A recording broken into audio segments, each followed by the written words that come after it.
Hello friends, स्वागत है आपनु मारा रसोड़ाना काठियावाड़ी स्वादमां। हूँ भावनाबेन राठोड। आज આપણે બનાવીશું ડેરી કરતા એકદમ સ્વાદિષ્ટ અને શુદ્ધ પનીર। ફ્રેન્ડ્સ, બજારમાં મળતા પનીરમાં પામ ઓઇલનો ઉપયોગ થાય છે અને અત્યારે તમે જાણો જ છો કે બજારમાં ખૂબ જ પ્રમાણમાં મિલાવટવાળું પનીર મળે છે, જ્યારે ઘરે બનાવેલું પનીર એકદમ શુદ્ધ, સાત્વિક અને સ્વાદિષ્ટ તૈયાર થાય છે। બસ અમુક નાની નાની ટિપ્સ ધ્યાનમાં રાખવાની છે જે વિડીયોમાં આગળ તમારી સાથે શેર કરેલી છે। અને હા ફ્રેન્ડ્સ, આજે આપણે પનીર બનાવવામાં નથી વિનેગરનો ઉપયોગ કર્યો, લીંબુનો રસ, દહીં કે છાશ આવી કોઈ પણ વસ્તુનો ઉપયોગ નથી કરેલો। એક સિક્રેટ સામગ્રી ઉમેરેલી છે જેથી તમારું પનીર એકદમ સોફ્ટ અને સ્વાદિષ્ટ તૈયાર થશે। અહીંયા તમે પનીરનું ટેક્સચર જોઈ શકો છો ફ્રેન્ડ્સ। અહીંયા એકદમ સોફ્ટ અને સ્પોન્જી પનીર બનાવવા માટે ગેસ પર તપેલામાં 1 ચમચી જેટલું પાણી ઉમેરશું। પહેલાં થોડું પાણી ઉમેરશો ને એટલે દૂધ તળિયે ચોંટશે નહીં। પનીર બનાવવા માટે તમે કોઈ પણ ફૂલ ફેટ દૂધનો ઉપયોગ કરી શકો છો। મેં અત્યારે 1 લીટર અમૂલ ગોલ્ડ દૂધ લીધેલું છે। ફૂલ ફેટ દૂધ હશે ને તો તમારું પનીર એકદમ મસ્ત તૈયાર થશે। તો દૂધ આપણે તપેલામાં ઉમેરી દઈશું। તો ફ્રેન્ડ્સ, આજ સુધી તમે પનીર ઘણી વખત બનાવ્યું હશે અને તમે જે સામગ્રી ઉમેરતા હશો ને એ કોઈ પણ સામગ્રી આજે આપણે ઉમેરવાની નથી। એક નવી સામગ્રી સાથે આ પનીર તૈયાર કરવાનું છે। ગેસની ફ્લેમ મીડિયમ રાખી અને દૂધને એકદમ સારી રીતે ગરમ કરી લેવાનું છે। વચ્ચે વચ્ચે આ રીતે ચમચો ફેરવતું રહેવાનું। અત્યારે દૂધ થોડું ઠંડુ છે તો ગેસની ફ્લેમ થોડી ફાસ્ટ રાખશું જેથી દૂધ ઝડપથી ગરમ થઈ જાય। ઘણી વખત તમે ઘરે પનીર બનાવો ને તો દાણા દાણાવાળું થઈ જતું હોય અને સ્ટીકી થઈ જતું હોય। આજે નવી રીતે આપણે પનીર બનાવશું ને એમાં નહીં તમારું પનીર દાણા દાણાવાળું થાય કે નહીં સ્ટીકી થાય, એકદમ સોફ્ટ અને સ્પોન્જી આ પનીર તૈયાર થશે। બસ અમુક સ્ટેપ ધ્યાનમાં રાખવાના છે જે હું તમને વિડીયોમાં સ્ટેપ બાય સ્ટેપ આગળ જણાવતી રહીશ। દૂધમાં આ રીતે વચ્ચે વચ્ચે ચમચો ફેરવતું રહેવાનું જેથી દૂધ તળિયે બિલકુલ ચોંટે નહીં। અહીંયા થોડી વાર પછી તમે જોઈ શકો છો કે દૂધ આપણું એકદમ સરસ ગરમ થઈ ગયું છે અને દૂધમાં એક ઉફાણ પણ આવી ગયો છે। હવે આગળ કહેલું ને કે પનીર દાણાવાળું થતું હોય કે સ્ટીકી થતું હોય એના માટેની ખાસ ટિપ્સ। ગેસની ફ્લેમ બંધ કરી દઈશું અને 1 મિનિટ જેટલું દૂધને સ્થિર થવા દેશું। 1 મિનિટ પછી આપણે જે આગળની સામગ્રી ઉમેરવાની છે ને એ ઉમેરશું। આ રીતે કરવાથી દૂધ થોડું ઠંડુ થઈ જશે અને તમે જે સામગ્રી ઉમેરશો ને ત્યારે તમારું દૂધ એકદમ ઝડપથી ફાટી જશે અને પનીરમાં બિલકુલ દાણા નહીં પડે કે નહીં તમારું પનીર સ્ટીકી થાય। અહીંયા ગેસ બંધ કર્યાને 1 મિનિટ જેવો સમય થઈ ગયો છે। હવે જે આપણે સામગ્રી ઉમેરવાની છે ને એ છે ફટકડી।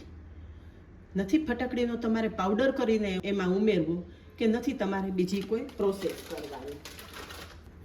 અહીંયા મેં ફટકડીનો મોટો ગાંગડો લીધો છે। ચીપિયાની મદદથી ફટકડી આ રીતે કરી અને તમે જ્યારે દૂધમાં ફેરવશો ને તો 1 જ મિનિટમાં તમારું દૂધ એકદમ સરસ ફાટી જશે।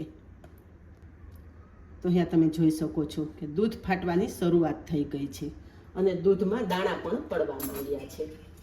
અહીંયા જુઓ, તરત જ દૂધ ફાટી જાય છે અને ફ્રેન્ડ્સ, ફટકડી આપણી હેલ્થને બિલકુલ નુકસાન નથી કરતી એ વાત પણ હું તમને જણાવી દઉં। ઘણા વ્યુઅર્સને એવું હોય કે ફટકડી દૂધમાં ઉમેરીએ તો શરીરને નુકસાન ના કરે, પણ ના, ફટકડી તમારા હેલ્થને બિલકુલ નુકસાન નહીં કરે। અહીંયા તમે જુઓ કે આપણું દૂધ સરસ ફાટી ગયું છે। હવે આમ જ દૂધને આપણે થોડી વાર છોડી દઈશું જેથી દૂધ સંપૂર્ણપણે સરસ ફાટી જાય અને પનીર દૂધમાંથી અલગ થઈ જાય। અહીંયા જોઈ શકો છો ફ્રેન્ડ્સ કે કોઈ વસ્તુ વધારાની ઉમેરેલી નથી। તમે ઈચ્છો તો વ્હાઈટ વિનેગર પણ ઉમેરી શકો છો, ઈચ્છો તો સેજ ખાટું દહીં હોય એ દહીં પણ ઉમેરી શકો છો, અને આ બધી વસ્તુ ના ઉમેરવી હોય તો તમે અડધા લીંબુનો રસ પાણી સાથે મિક્સ કરીને ઉમેરશો ને તો પણ આ રીતે પનીર છૂટું પડી જશે। પણ આ ફટકડી છે ને એ બેસ્ટ ઓપ્શન છે। ફટકડીથી તમારું દૂધ ઝડપથી ફાટી જશે અને પનીર તમારું વધારે તૈયાર થશે। તો અહીંયા તમે જુઓ કે દૂધમાંથી પાણી તરત જ અલગ થઈ ગયું છે અને પનીર પણ સરસ છૂટું પડી ગયું છે। હવે આ દૂધ આમ જ આપણે 5 મિનિટ રહેવા દેશું જેથી દૂધમાં રહેલું બધું જ પનીર છૂટું પડી જશે અને તમારે 1 લીટર દૂધમાં વધારેમાં વધારે પનીર તૈયાર થશે।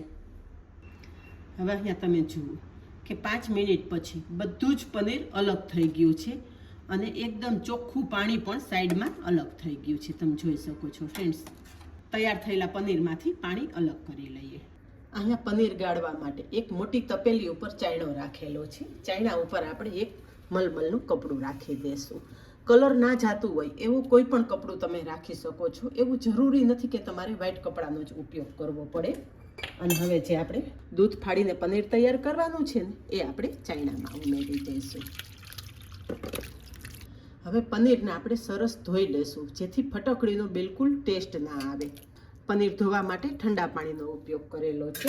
બસ આ રીતે ધોયા પછી 4 છેડા ભેગા કરી અને પોટલી વાળી લઈશું. અને વધારાનું પાણી હાથેથી થોડું પ્રેસ કરશો ને એટલે તરત જ દૂર થઈ જશે.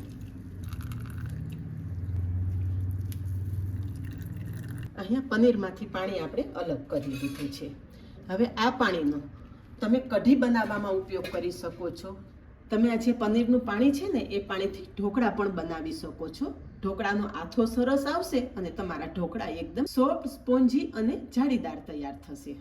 આ પાણીથી તમે રોટલીનો લોટ પણ બાંધી શકો છો. અને કાંઈ ના કરવું હોય તો ફ્રેન્ડ્સ એક વખત આ પાણીથી હેર વોશ કરી જોજો. તમારા હેર પણ એકદમ સિલ્કી શાઇની થઈ જશે. પનીરનું પાણી આપણે અલગ રાખી દઈશું. અહીંયા મેં બીજું વાસણ લીધેલું છે એની ઉપર ફરી પાછું આપણે ચાયણો રાખી દઈશું. અને પનીરની આ રીતે આપણે રાઉન્ડ કરી અને પોટલી તૈયાર કરી લેશું. અહીંયા આ રીતે કોઈ ઊંડો ને પોળો વાટકો હોય ને એ રાખવાનો. એની ઉપર આ રીતે વજનવાળી ખાયણી રાખી દેવાની. એથી પનીરમાં રહેલું બધું પાણી દૂર થઈ જાય. અને જે રીતે આપણે શ્રીખંડનો મસ્કો તૈયાર કરીએ ને એટલો સમય તમારે પનીરને નથી આપવાનો. માત્ર 1 જ કલાકમાં પનીરમાં રહેલું પાણી દૂર થઈ જશે અને એકદમ મસ્ત સોફ્ટ પનીર તૈયાર થઈ જશે. પનીર સેટ કરવા મૂક્યાને 1 કલાક જેવો સમય થઈ ગયો છે. ચેક કરી લઈએ. ઉપરનો વજન હટાવી લેશું, વાટકો હટાવી લેશું. અહીંયા તમે જુઓ ફ્રેન્ડ્સ કેટલું મસ્ત આપણું પનીર તૈયાર થઈ ગયું છે. તમે ટેક્સચર તો જુઓ કેટલું મસ્ત છે. અહીંયા પનીરના પીસ કરીને પણ તમને બતાવી દઉં.